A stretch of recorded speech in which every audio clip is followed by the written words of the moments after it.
Πώς θα σας φαινόταν αν σας λέγα να ξυπνήσετε 3 και 10 το πρωί, γιατί στις 6 πετάτε για Ρώμη. Παρέα με τη μαμά σας. Πάνε περίπου 3 χρόνια που έχουμε πει να κάνουμε αυτό το ταξίδι και τελικά έφτασε αυτή η ώρα.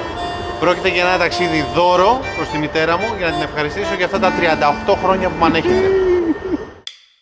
Καθώς πρόκειται για το πρώτο της ταξίδι στο εξωτερικό, ποιος είναι ο καλύτερος προορισμός για να πας πρώτο ταξίδι? Φυσικά η Ρώμη, η πιο εύκολη πόλη της Ευρώπης. Θα έχει να φάει τις μακαρονάδες, τις πίτσες, όλα ίδια. Ask for a minute assistance in case the noise overhears with us as smoker falls into extraction. Reminded as buggies will be there aboard this is PC.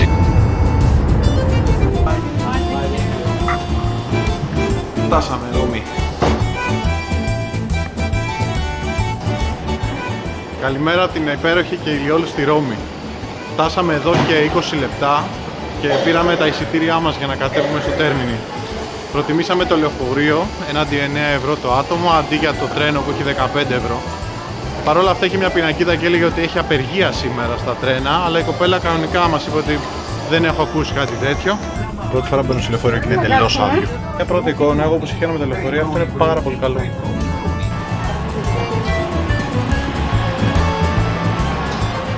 Παίρνω πίσω όσα είπα για το λεωφορείο. Έκανε πάνω από μία ώρα, ήταν πολύ τραγικός ο οδηγός και παράλιγο να βγάλουμε τα ντερά μας. Οπότε μετά από αυτό είμαι και επίσημα τσιγκούνης. Μόλις πήραμε και 2 εισιτήρια για όλα τα μέσα, λεωφορεία και μετρό, με 22 ευρώ το ένα. Δαγκώνουνε λίγο, αλλά νομίζω ότι πάνω κάτω τόσο παίζουνε παντού. Πίσω μας ο κεντρικός σιδηροδρομικός σταθμός. Όπως έχεις καταλάβει, εδώ πέρα οι σταθμοί δεν είναι μια τρύπα. Εδώ πέρα είναι ολόκληρα εμπορικά κέντρα.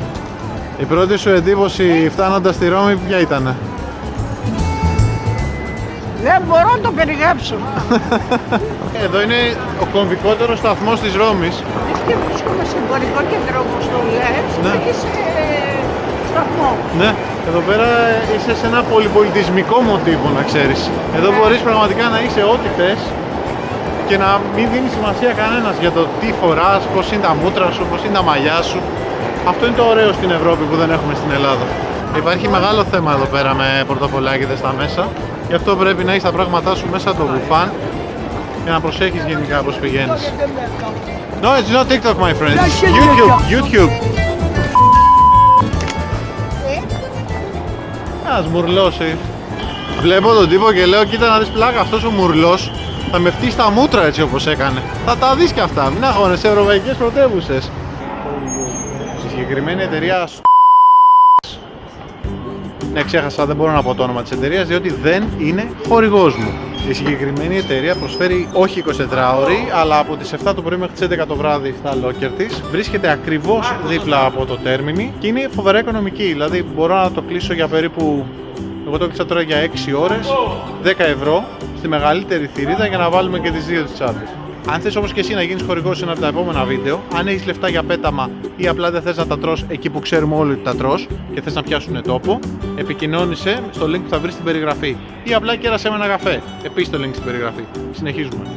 Αφού αφήσαμε τα πράγματα στο locker, φύγαμε από το τέρμινι και κατευθυνόμαστε προς την Plaza Repubblica. Κάναμε μια αλλαγή σχεδίων, αν και γενικά το ταξίδι μας δεν έχει κάτι προγραμματισμένο και κατευθυνόμαστε προς την Plaza Repubblica, συγκεκριμένα σε ένα μαγαζί Μπούφαλα Εμπατσίνο. Θεωρείται top από ό,τι βλέπω στο Google και στο TripAdvisor. Μου το έχουν προτείνει κιόλας να πάω. Γίνεται ένας πανικούλης. Όπως είπα, είναι εργάσιμη ώρα. Γίνεται ένας χαμός. Εδώ πέρα δεν καταλαβαίνουν ούτε πεζοδρόμια, ούτε διαβάσεις, τίποτα. Μου θυμίζει πολύ το σπίτι μου. Όσο περίμενα πίσω, μπορεί παραλίγο να γίνουν και 3 τρακαρίσματα. Δεν έχει ξαναβρεθεί σε ευρωπαϊκή πρωτεύουσα με τόσο χαμό. Η Αθήνα δεν πιάνεται, η Αθήνα δεν είναι έτσι. Μάλιστα η περιοχή του Τέρμινι δεν φαίνεται ότι είναι και η πιο καθαρή και καλόφημη γειτονιά. Πρόσεξε εδώ γιατί σου λέω δεν καταλαβαίνω τίποτα. Λοιπόν, σε 10 λεπτά είμαστε στην πλατεία. Δεν μπορούσα να μην σταματήσω στο άσχετο μέσα σε ένα οικόπεδο, ενώ θα μπορούσε να είναι καμιά πολυκατοικία. Βρήκαμε μια παιδική χαρά. Τι το ιδιαίτερο έχει αυτή η παιδική χαρά? Εκτός ότι κάτω έχει γρασίδι, αν και δεν το λες γρασίδι, είναι λίγο χόρτα, έχουν σκαλίσει ένα κορμό. Έχουν σκαλίσει το κεφάλι ενός λιονταριού. Να μένεις τώρα εκεί πάνω και να φωνάζεις την Αφροδιτούλα, έλα κάτω, έλα κάτω. Κάποιος έριξε και μια ροχάλα πίσω μου. Να μένεις εδώ και να απολαύσεις. Το παιδί σου είναι Ρίγαινα.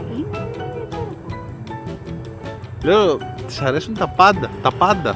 Να την πάω σε λίγο στο χειρότερο σημείο της Ρώμης, σου πει υπέροχο, υπέροχο. Είναι το πρώτο της ταξίδι να σημειώσω στο εξωτερικό. Οπότε ας το κάνουμε να είναι και το καλύτερο. Το υπέροχο με όλα αυτά τα κτίρια είναι ότι το βράδυ φωτίζονται από LED που έχει σε όλο το μήκος του πεζοδρομίου. Και αυτό το τούβλο με το φως, τούβλο, δείχνει υπέροχο. Την τελευταία φορά που είχα έρθει στη Ρώμη είχα περάσει βράδυ από την Πλάζα Ρεπούμπλικα και θυμάμαι, την Πλάζα Ρεπούμπλικα, και θυμάμαι ότι φωτιζότανε υπέροχα αυτό το κτίριο. Πηγαίναμε τότε σε ένα σουβλατζίδικο ελληνικό, το οποίο ήταν ό,τι πιο μέτριο έχουμε φάει. Πάμε να δούμε λίγο την πλατεία. Μετά θα μπούμε από εκείνη εκεί τη στοά και θα βγούμε στην απέναντι πλευρά. Και θα πάμε για το φαγητό. Ή μπορούμε απλά και να στρίψουμε γύρω από την πλατεία.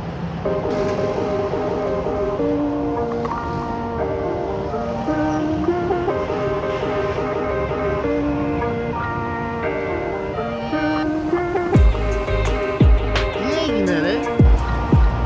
Ό,τι βλέπεις εδώ, πω και πω! Τι είναι? Μέχρι τώρα τα έβλεπα μέσα από την τηλεόραση. Μέσα από τους συνδέχτες, από τις ταξιδιωτικές εκπομπές. Άλλο όμως να το βλέπεις εκεί, από εκεί, και άλλο να το βλέπεις από κοντά, να το βλέπεις ζωντανιά, να το ζεις. Μόνο εγώ νιώθω ακόμα ότι κάνω ταξιδιωτική εκπομπή, αλλά μάλλον πρέπει να χαλαρώσω και να το απολαύσουμε. Δεν ξέρω πού έχουμε πει, αλλά πέρα είναι γκαλερί. Έχει πάρα πολλά βιβλιοπωλεία και ένα καφέ στο κέντρο. Καλά, εδώ είναι ψώνια η φάση, έτσι. Κάθεσαι εδώ, πίνεις τον καφέ. Κάθεσαι εδώ, πίνεις τον καφέ σου. Και έχεις κάποιον. Ναι, να παίζει πιάνο. Καταπληκτικό. Τρομερό μέρος. Θα το βάλω πιν από κάτω στην περιγραφή. Καλά, έχει και τα περίεργά της η Ρώμη. Κάποιος αποφάσισε να μπει εδώ μέσα, αρχίζει να φωνάζει. Θα δούμε και τα περίεργα. Παρ' όλα αυτά, τρομερό μέρος. Αριστερά και δεξιά. Βία Μοντένα. Πάνε πάνω από 12 χρόνια που έχω έρθει στη Ρώμη και ομολογώ, από εδώ, δεν έχω περπατήσει ποτέ σε αυτούς τους δρόμους. Γίνεται ένας πανικός από παρκαρισμένα αυτοκίνητα παντού. Και ένας χαμός από κόσμο. Εδώ μέσα είναι. Πάμε. Στο τέρμα αυτού του δρόμου. Πάμε. Πραγματικά πρέπει να έχεις τα μάτια στους 14 συνέχεια. Περνάνε μηχανές και αυτοκίνητα όπως να είναι από δίπλα σου. Έχω πάει 2 φορές να φάω καθρέφτη λεωφορείου. Λέω, σίγουρα είναι αυτό εδώ. Ναι. Απλά δεν έχει άνθρωπο αυτή την ώρα. Μάλλον είμαστε λίγο νωρίς.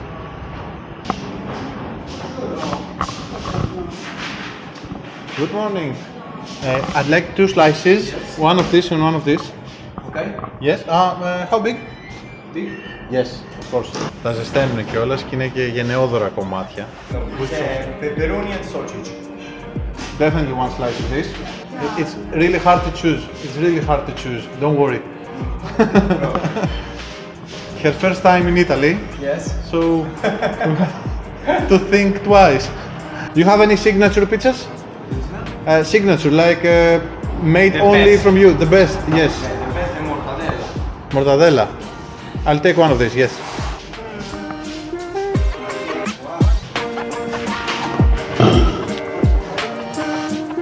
Thank you. Mamma mia, you say mamma mia. Good, very Oh, good. very good. Man. Παιδιά, είναι γενναιόδωρα εδώ τα πράγματα. Δεν έχει δικό μου δικό σου, το βάζω και τρώμε απ' όλα, Ακριβώς. Λοιπόν, πάμε να δούμε τι λέει από γεύση. Αυτή είναι, λέει, η αγαπημένη του πίτσα. Δεν θυμάμαι καν τι είπε, ότι είναι με μοσχάρι κάπως. Όχι, συγγνώμη, αυτή είναι η αγαπημένη του με μορταδέλα. Κοιτάξτε εδώ. Man, είναι ψωμί, τίγκα στη λαδίλα. Είναι αυτό που λένε τσαπάτα, αυτό εδώ. Το οποίο είναι με μορταδέλα μέσα. Πανέξυπνο. Θέλετε να σας αποτελειώσω διατροφικά? Συνδυασμός πίτσα με μορταδέλα και πίτσα με ατζούγια. Αυτή ομολογώ την πήρα από λάθος, γιατί απλά δεν ξέρω πως είναι η ατζούγια στα Ιταλικά. Αλλά πήρα και πίτσα με ανανά. Εδώ ξέρεις τι πρέπει να κάνουμε? Πρέπει να ζητήσουμε κέτσαπ. Πρέπει να ζητήσουμε κέτσαπ. Δεν υπάρχει χειρότερο έγκλημα να κάνεις από το να βάλεις κέτσαπ σε πίτσα. Μόνο που είπα τη λέξη δυνατά, όπως καλώσανε αυτοί, πρέπει μάλλον να ακούσανε. Γνώμη θέλω. Πώς φαίνεται? Εδώ τραγουδάει μέσα. Στο συγκεκριμένο μαγαζί τα βράδια λένε ότι πέφτει πίτσα. Τώρα είναι ακόμα πάρα πολύ νωρίς και είμαστε τυχεροί που είναι ανοιχτό και έχει βγάλει την πρώτη πίτσα. Ψαρίλα.